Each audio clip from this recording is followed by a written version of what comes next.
Hey everybody, welcome to an exciting unboxing video because I finally managed to snag a next gen console. It is insane. I have been waiting 7 months to just get one of these next gen consoles, a PS5 or an Xbox Series X, and luckily when restocks came in, I was lucky enough to get it ordered on Argos and I picked it up literally Friday when it was available. Yes, okay, we had to pick it up, it couldn't be delivered, but I don't care. I got it with a bunch of other stuff, and there it is.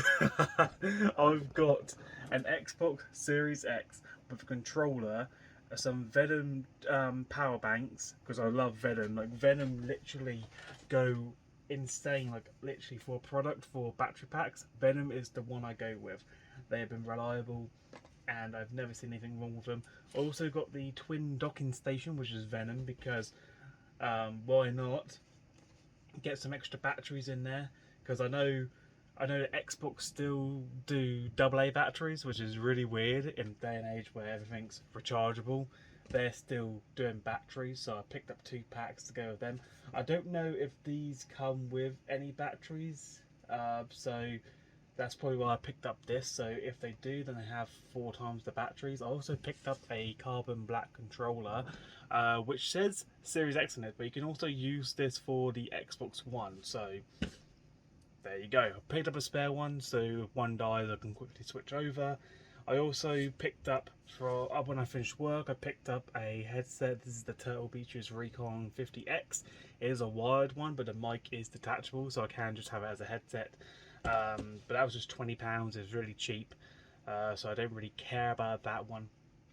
And I got 2 games as well. I got the Valhalla Assassin's Creed, which I've been waiting so long to play. I've been like, I can get this on PS4, but why when I can get on next gen when I get a next gen? And now I've got on next gen, I can play Valhalla. Like I've been waiting since launch of the next gen consoles to play it.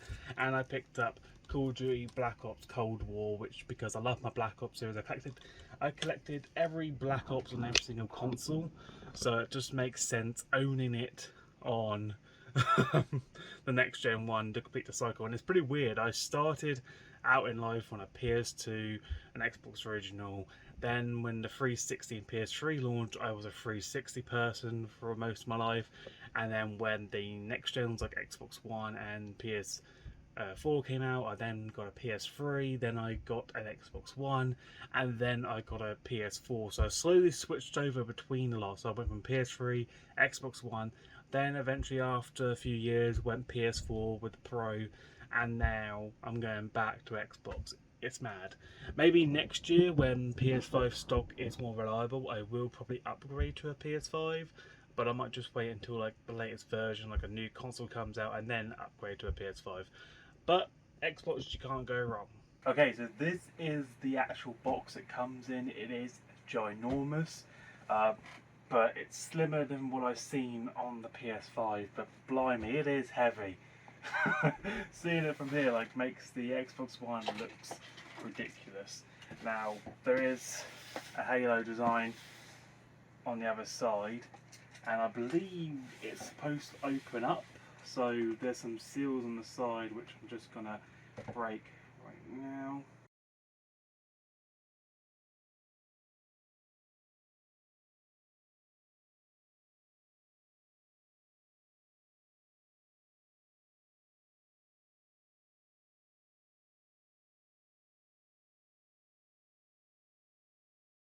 There we go. That's the way I want it to. Look how much foam! They have foam here. It's like that's what you call proper good seal on the foam. Makes it so when the console doesn't get damaged. Blimey, okay. Just gonna doing this. God damn, this is heavy. That thing is ginormous. We've got some things in here, which this is about the batteries and how to insert them, how to connect, how to transfer anything from your phone overwards because the app. Okay, so they're all in like different languages, so that's quite nice. You can download the app, set up the console that way. Okay, that's nice to know. I will keep that and put it back in the box afterwards. Where's the other stuff? Okay, here. Oh, okay. nice. The first time I opened this is so weird doing it all. Okay, I want to keep the phone where it is so I don't lose everything. We have the HDMI, which I believe is the ultra high speed one, which is 8K, because it's up to 8K 30 frames I think it is, and I believe it does 4K 120 frames, which is the only gaming console to do it at the moment. PlayStation is only 60 frames, so that's really nice. We also have the power supply. There's also a manual which we never use, and then what is this? Oh, that's the controller. Okay, we've got the controller right there, and that's everything inside the box. I can close, put that back in there. So the cable bit here, like obviously this is the power port, which is very nice. I'm going to take these seals off later when I do set up the console. The HDMI, which does look really nice. It's not gold plated, which I thought it was going to be, but other than that, the quality does feel right. I really hate when they have these thick, like they're really thick, and they don't look like they're going to be like much of a bend.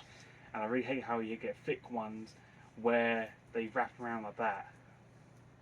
But they must have done it for a reason, so these must be really high-end ones. I'm going to save the console unveiling last.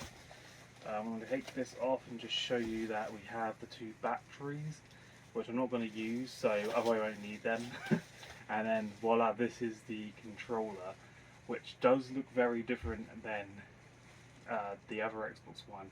So yeah, they have grip on the other side, which this one only has a little partial of grip onto the side bit here, whereas this has the whole back bit embraided with that, which is incredible. Now we move on to the main reason you watched this video. Oh god damn, this is heavy. I'm gonna slide this open, just gonna easily peel off. Oh my god. It's like unwrapping a Christmas present.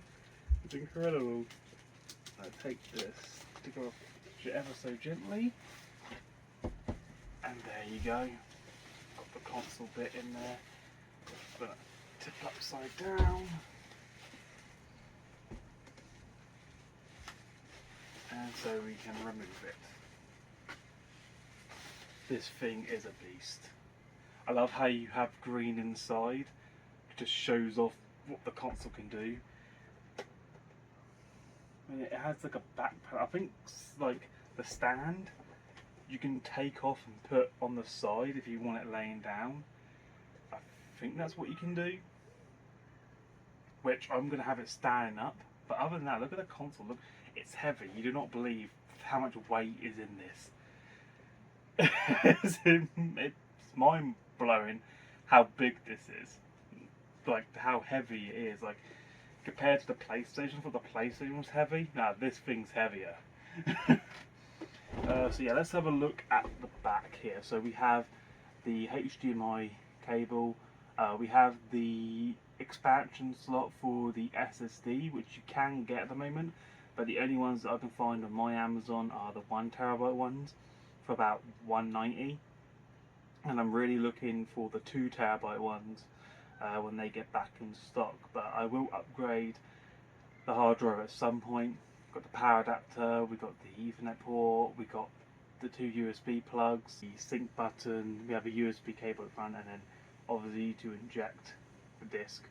And then we have the Xbox power bit, which you just click it to turn it on. So that's really quite nice, really well done. I thought the circle bit goes on the side of the PlayStation, but it doesn't.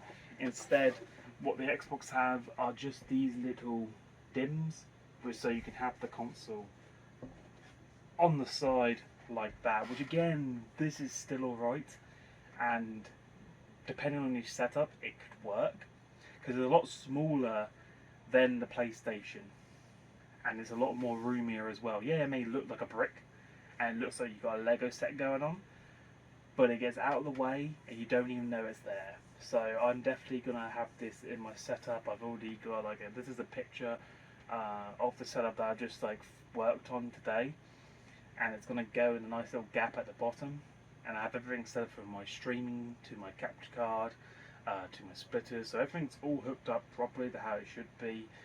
And once I can get everything rolling, I can then start streaming again through this bad boy. Okay, so I finally got the console all set up. I have to do an update, which is about 782 megabytes, but my connection's going up and down, so let's just do this so I can walk you through what's wrong with the console already. Yeah, so apparently on the end of the console there's no optical input, so I can't use my optical cable with my surround sound, which is really annoying because the Xbox One had an optical input to use with the soundbar, but the Xbox Series X doesn't.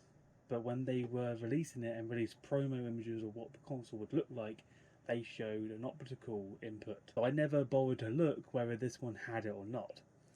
So what I've done is I've ordered what I'm going to do is order, I don't know when, probably next payday in the next 2 weeks, I'm going to order a 4K splitter that has an optical input, so that way I can channel the console through the 4K input to my Bluetooth speakers, to my soundbar, sorry. So for now, it's on this 1080p monitor, which isn't that bad because I'm using the speakers input into there. There's only a temporary solution, whereas in 2 weeks' time I will upgrade to my 4K monitor, which is just right here. So it is kind of a little wait. If I knew beforehand, I would definitely pre-ordered one to have already, but I didn't know that till now, so now I've got to wait 2 weeks till payday, which is really frustrating. But it's a way that I'm willing to, accept.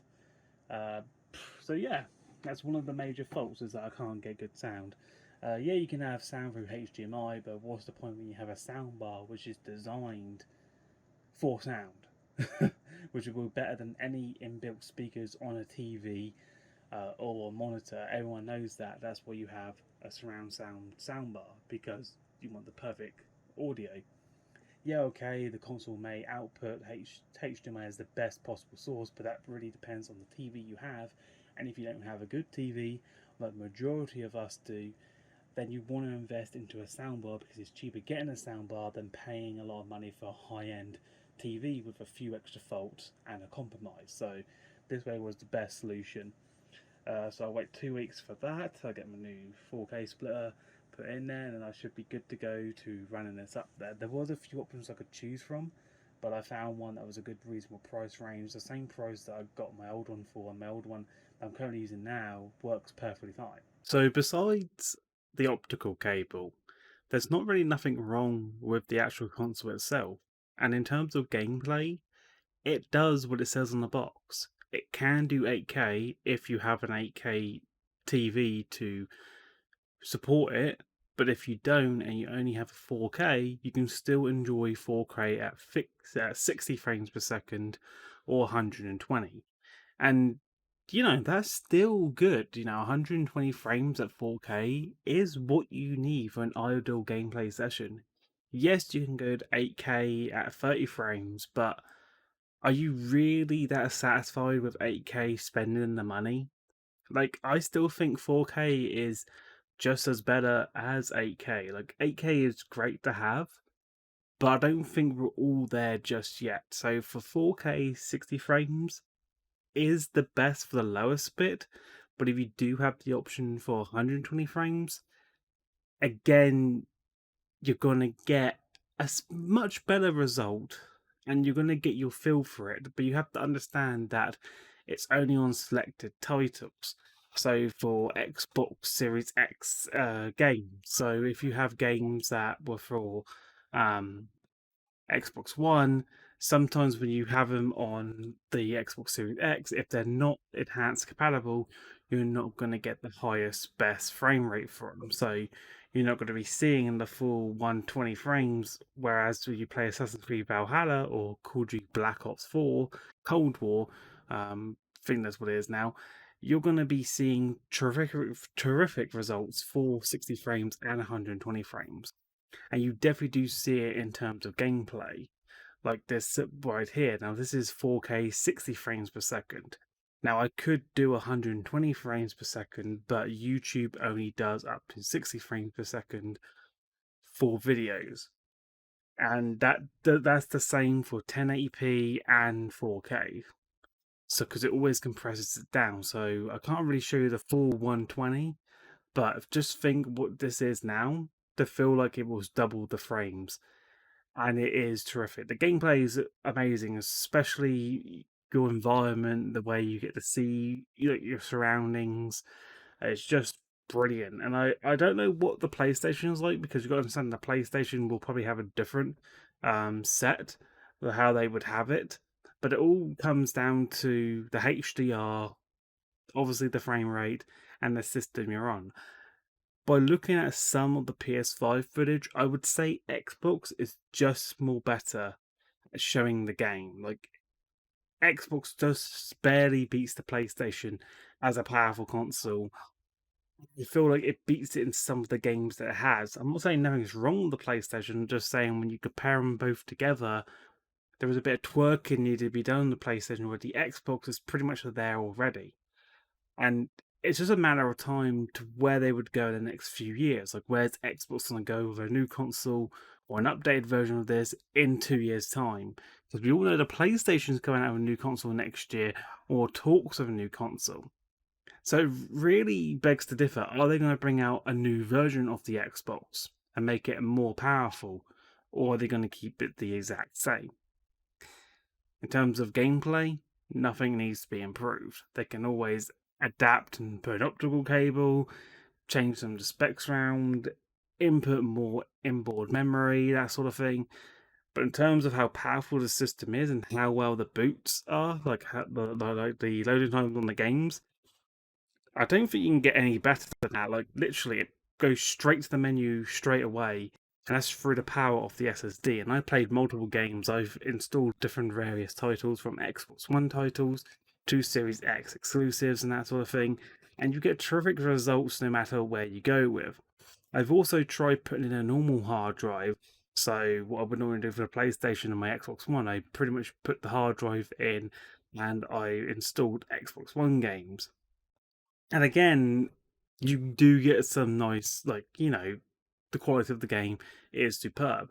The only downfall with a hard drive from an SSD is the fact that you won't get the loading times straight there and then, whereas the SSD will run faster and load everything in, whereas the hard drive won't do so much. So if you're playing a game like Valhalla, best to use the SSD. You can install it onto a hard drive, but you're not going to get the same speed and results. The quality could change a bit depending on the rendering trunks, the chunks and all that. But again, it's just about preference on how well you see it through the human eye. Everyone's different. So for me, I'm installed it on an SSD, so I get to enjoy what I have. And yes, you get a 1 terabyte SSD where you lose 200 gig, or about, I think it's about just under 200 gig for the system requirements. So you get left with about 820 gig to install games on. And so far, I installed 2 Xbox One Series X games, the Call of Duty Cold War and Valhalla. And I also installed 8 other Xbox One games from the Game Pass. And I still have about 300 gig left. So you do get a good variety of choices. But if you're someone who only wants to play the enhanced Xbox Series X games, then I would definitely upgrade your expansion slot and get another 1 terabyte or 2 terabyte. It sucks that it only has one import slot on the back, whereas I would have thought they would have had two, or would have had better sized capacities out there, because at that moment there's only 1 terabyte. There's a 2 terabyte, but it's really hard to come by. So if you can get it, great, get it. If not, you have to buy two 1 terabytes, depending on how big and vast your collection is. And they are simple to remove. This is a pretty much the old way of how Xbox 360 were with the memory cards. It just feels that way, where you're just sliding it in there. There's no force, there's no pressure you need. It's just pretty much slide it in there and the console will recognize it straight away. So I think that's going to be it for today's unboxing video. I hope you guys have enjoyed. I'm going to end the video for now. If you have any questions, then please remember to leave them in the comment section below, and I'll do my best to answer them when I get the time to do so. If you enjoyed the video, remember to subscribe, turn on post notifications, and also if you want to become a member to the channel, you can join up by clicking the join button next to my name to become a member for 99p a month to get exclusive rewards such as emojis to use on videos. But I'll see you next awesome video, but until then, take care.